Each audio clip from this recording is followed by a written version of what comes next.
Vous le savez, Optimus Prime n'est pas le seul personnage à avoir dirigé les Autobots, et j'ai même déjà parlé de son successeur il y a de cela 1 an et demi, à savoir Rodimus Prime.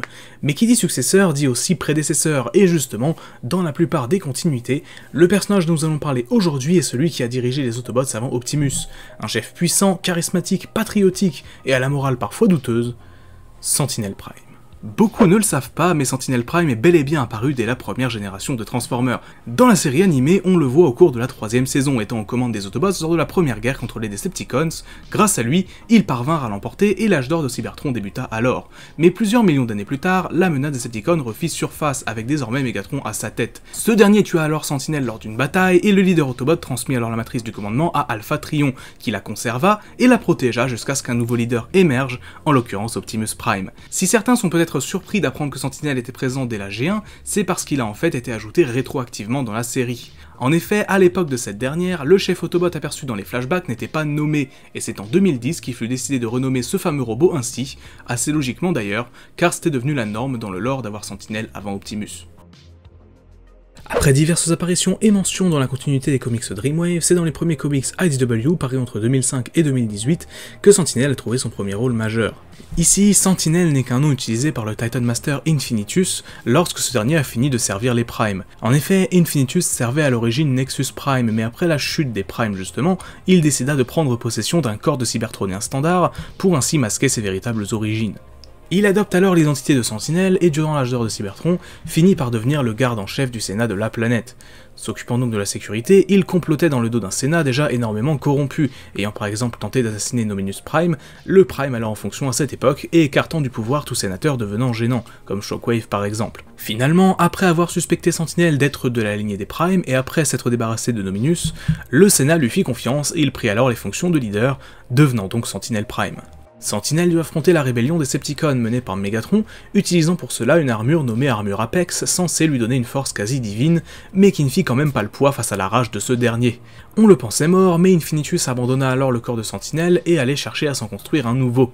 Blessé par son affrontement et incapable de construire ce nouveau corps, il alterna les périodes de recherche et les périodes de stase avant de finalement parvenir à reconstituer son corps de Sentinel Prime plusieurs millions d'années plus tard, après la fin de la guerre entre Autobots et Decepticons. Ne supportant pas de voir d'anciens ennemis mortels cohabiter et vivre ensemble, il décide alors de mettre au point un plan pour purger Cybertron de ce qu'il considère comme une erreur, détruire totalement la surface de la planète pour la reconstruire à son image. Pour parvenir à ses fins, il cherchera à faire venir une armée de titans sur la planète, mais sera finalement stoppé notamment par Prowl et Red Alert, deux de ses anciens collaborateurs avant la guerre civile. Dans Transformers Animated, Sentinel Prime est membre de la garde d'élite et un personnage à la morale encore une fois assez douteuse. Formé par Cup à l'Académie Autobot en même temps qu'Optimus et Elita One, il se lie d'amitié avec eux, même s'il entretient une forme de rivalité avec le premier, et éprouve des sentiments pour la seconde. Au cours d'une mission sur une planète peuplée d'organiques ayant pour but de retrouver un vaisseau Decepticon, il tombe nez à nez avec des araignées géantes qui les attaquent et les forcent à abandonner leur mission. Optimus et Sentinel s'en sortent, mais pas Elita, dont on connaît le destin assez tragique. Sentinel n'éprouvera alors plus que du mépris et de la haine pour Optimus à compter de ce jour, le tenant responsable de la mort présumée d'Elita. Optimus est renvoyé de l'Académie, prenant le commandement d'un petit groupe chargé d'entretenir des ponts spatiaux, alors que Sentinel quant à lui se hisse au rang de second des Autobots, juste en dessous d'Ultra Magnus, qui n'hésite pas d'ailleurs à critiquer en privé, le considérant trop vieux et plus apte à gouverner convenablement. Durant la série, il se rend sur Terre avec la garde d'élite afin de récupérer le Allspark avant d'apprendre qu'il a été détruit ou plutôt dispersé par Optimus.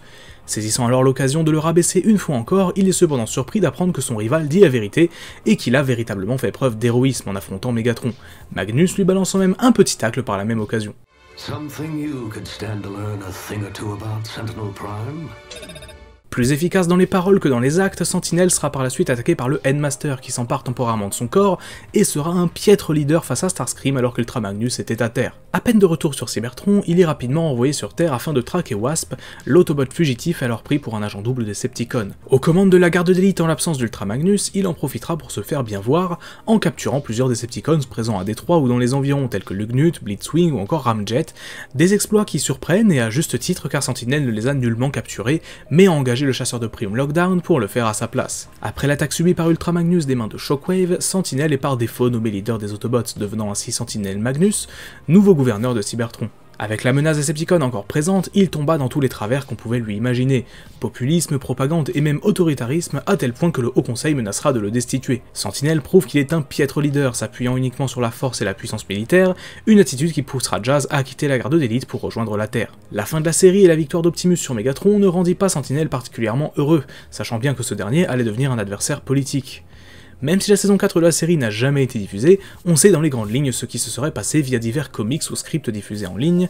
Sentinel aurait donc continué d'asseoir sa domination sur la planète, adoptant même une nouvelle armure pour l'occasion, mais Ultra Magnus, alors mourant et ayant appris la défaite de Megatron, déclara qu'il souhaite que ce soit Optimus qui gouverne, ce qui déclenchera par la suite des tensions politiques pour déterminer lequel des deux est le plus légitime à gouverner.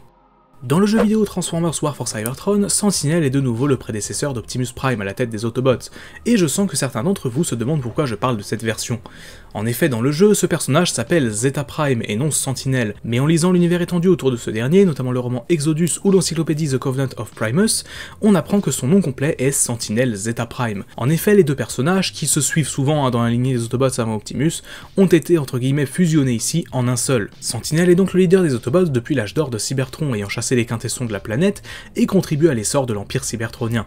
S'il est un chef puissant et respecté dans sa jeunesse, il manque d'empathie envers son peuple et devient petit à petit une sorte de figure inatteignable. Dans le jeu, il est attaqué par Megatron et ses Decepticons et constitue l'un des boss, capable de projeter des versions holographiques de lui-même pour se battre à sa place. Megatron finira par le capturer et le tuer, et Optimus prendra sa succession. A noter d'ailleurs que dans cette continuité, Sentinel n'a aucun lien avec les Primes originels, même s'il porte ce titre, contrairement à Optimus.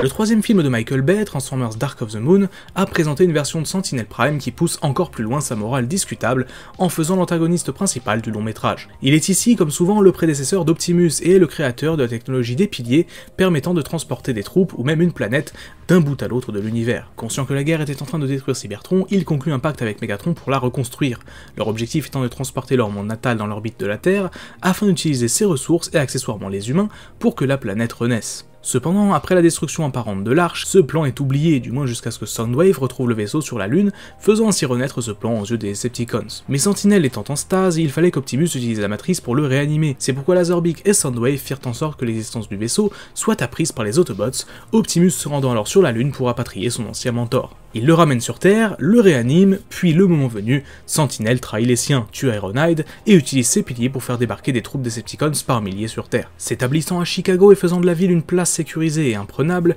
il commence à ramener Cybertron en orbite malgré l'opposition Autobot. Confronté dans un premier temps par Optimus Prime déçu de son mentor, puis par Megatron qui ne souhaitait pas voir son armée tomber aux mains de quelqu'un d'autre que lui, Sentinel est mis à terre puis tué par Optimus qui l'exécute de sang-froid. Un point au niveau du développement du personnage est intéressant à souligner. En effet, beaucoup de personnes n'ont pas compris le fait que Sentinel et Megatron, alors chefs des deux camps, aient conclu un accord alors qu'ils auraient pu simplement faire la paix.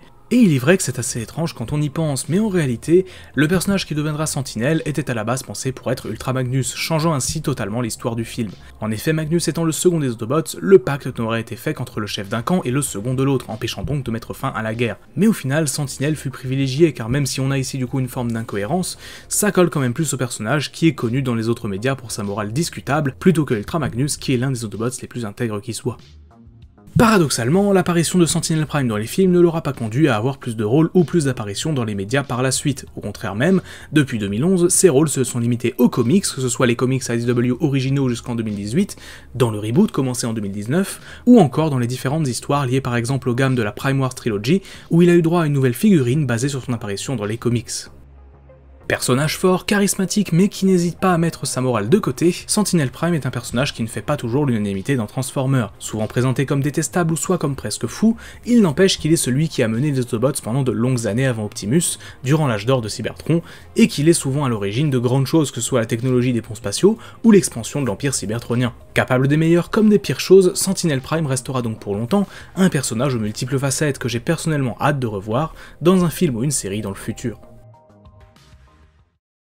Merci à vous d'avoir regardé cette vidéo, n'hésitez pas à l'aimer si elle vous a plu, et laissez un petit commentaire pour me dire ce que vous en avez pensé. Abonnez-vous si ce n'est pas encore le cas pour ne pas rater les prochaines vidéos, et n'hésitez pas à aller faire un tour sur la boutique de t-shirts où je vous propose différents designs en rapport avec Transformers et ma chaîne. Sur ce, c'est tout pour moi, c'était Magnus, on se dit à très vite, ciao.